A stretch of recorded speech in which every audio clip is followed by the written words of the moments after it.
বিষ্ণুই বলেন জাহান্নামের সবচেয়ে হালকা আযাব কি হবে শোনো। জাহান্নামের সবচাইতে হালকা আযাব হলো ওই ব্যক্তির আযাব যার পায়ে দুটো জাহান্নামের আগুনের জুতা পুড়িয়ে দেয়া হবে। ওই আগুনের উত্তাপে তার মাথার মগজগুলো ভাতের মারের মতো টপ টপ টপ টপ করে বেয়ে বেয়ে পড়বে। জাহান্নামের ভেতরে লক্ষ লক্ষ কোটি কোটি কাফির মুশরিককে দেওয়ার পরেও জাহান্নাম বলবে হাল মিন মাজিদ, আরো আছে নাকি, আরো দাও। কোটি কোটি কাফেরের দল, মুশরিকের দল, সীমা লঙ্ঘনকারী দল, তাদেরকে যখন জাহান্নামে ফেলা হবে, বড় বড় পাথর খণ্ড জাহান্নামে ফেলা হবে, তারপরও জাহান্নাম বলবে হাল মিন মাজিদ, আরো আছে নাকি, দাও, আরো দাও, আরো দাও। আমার ক্ষুধা নিবারণ হয় নাই। জাহান্নামে তো উত্তপ্ত হবে, জ্বলন্ত হবে, ভয়ঙ্কর হবে। জাহান্নামের এক অংশ আরেক অংশকে খেয়ে ফেলবে। আল্লাহু আকবার। ফেরেশতারাও টালমাটাল হয়ে যাবে। জাহান্নামের রক্ষী ফেরেশতারা কি করবে তারা নিজেরাও বুঝতে পারবে না। কোটি কোটি মুশরিক কাফেরদেরকে জাহান্নামে নিক্ষেপ করার পরেও জাহান্নাম ঠান্ডা হবে না, শান্ত হবে না, বলবে হাল মিন মাজিদ, আরো আছে নাকি, আরো দাও। তখন আল্লাহ তাআলার কুদরতি পা জাহান্নামের ভিতরে ঢুকিয়ে দিবেন। কোনো কিছুতেই যখন জাহান্নামকে শান্ত করা যায় না, আল্লাহ তাআলা তার কুদরতি পা জাহান্নামে ঢুকিয়ে দিবেন। দেওয়ার সাথে সাথে জাহান্নাম থেকে আওয়াজ আসবে, কত কত বিইজ্জাতিকা ওয়া বিকারামিকা, আল্লাহ আপনার ইজ্জতের কসম, যথেষ্ট হয়েছে, এনাফ এনাফ, আর লাগবে না। সুবহানাল্লাহ বল। ওই ভয়ঙ্কর জাহান্নামে আমরা যেতে চাই কেউ? কি ভয়ঙ্কর শাস্তির বর্ণনা যে বিশ্বনবী দিয়েছেন। বিশ্বনবী বলেন নারুকুম হাদিহিল্লাতি ইউকিদু ইবনু আদম জুজউন মিন 70 জুজআন মিন হাররি জাহান্নাম। ও আমার উম্মতেরা, তোমরা যে রান্নাঘরে যে আগুন দিয়ে রান্না করো, তোমরা কি ভেবেছো জাহান্নামের আগুন ওই রান্নাঘরের আগুনের মতো না? আপনারা কিচেনে যে রান্না করেন, এই রান্নাঘরের আগুন আর জাহান্নামের আগুন তো একই না? সিলেটের ভাইরা বুঝে থাকলে উত্তর দেন। কিচেনের রান্নাঘরের আগুন আর জাহান্নামের আগুন এক না? একরকম। বিষ্ণু বলেন জুজউন মিন 70 জুজআন মিন হাররি জাহান্নাম। জাহান্নামের আগুন দুনিয়ার আগুনের চেয়ে কমপক্ষে 70 গুণ বেশি তেজওয়ালা। জাহান্নামের আগুনকে আল্লাহ নাম দিয়েছেন নারুল্লাহ। এটা আল্লাহর আগুন, নারুল্লাহিল মুকাদা আল্লাতী তাত্তালিউ আলাল আফইদা, যেটা কলিজার মধ্যে যে ধরে যায়। দুনিয়ার আগুন হাতে লাগলে হাত জ্বলে, পায়ে লাগলে পা জ্বলে। জাহান্নামের আগুন দেহের যেই জায়গায় লাগুক না কেন, সাথে সাথে কলিজাটা জ্বলে ছাই হয়ে যাবে। নারুল্লাহিল মুকাদা আল্লাতী তাত্তালিউ আলাল আফইদা। জাহান্নামের আগুন গায়ে লাগলে আপনার কলিজা পুড়ে ছাই হয়ে যাবে। ওই জাহান্নামে আমরা যেতে চাই? আমরা তো সবাই মিলে নাশিদ গাইলাম, জান্নাতে আমরা একা যাব না, সবাই মিলে যাব। ওই জাহান্নাম থেকেও সবাই মিলে বাঁচার দরকার আছে না নাই?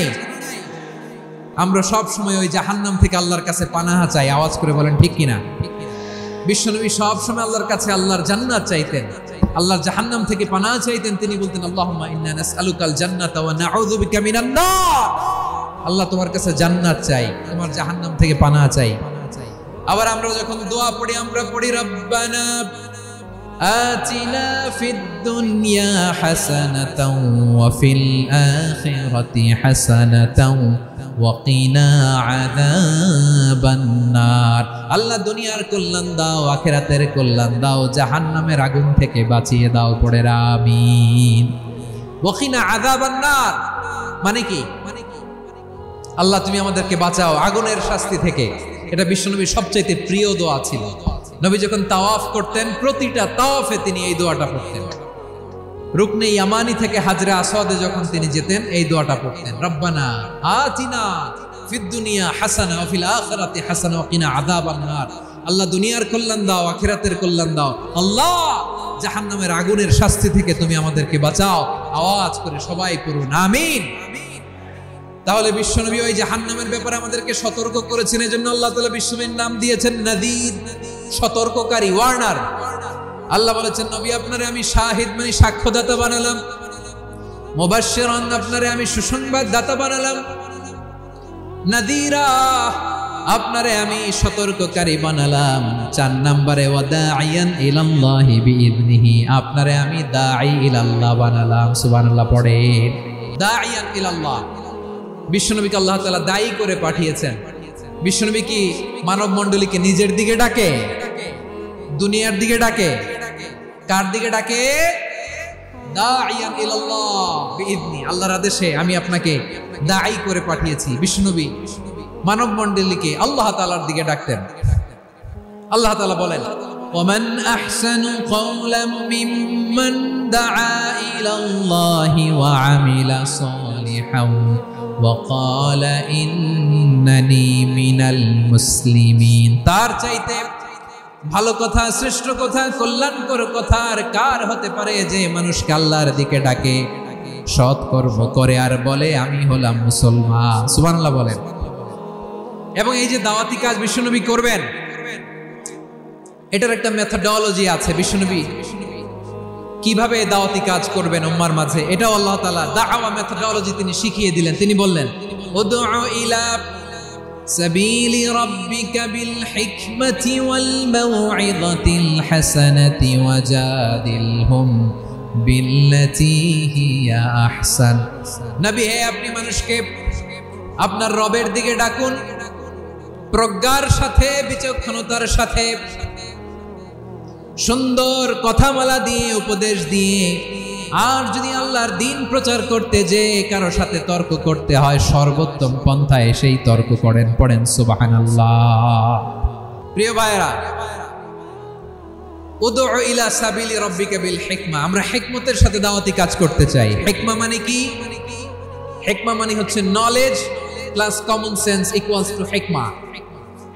আল্লাহর দেয়া কোরআন সুন্নাহ এবং আপনার কমন সেন্স দুইটাকে একসাথে মিক্স করলে এটা প্রজ্ঞা হিসেবে রিফ্লেক্ট করে। শুধু কোরআনের আয়াত মুখস্থ করলেই হবে না, হাদিস মুখস্থ করলেই হবে না, এটা কিভাবে উপস্থাপন করতে হবে সেটাও জানার দরকার আছে না নাই?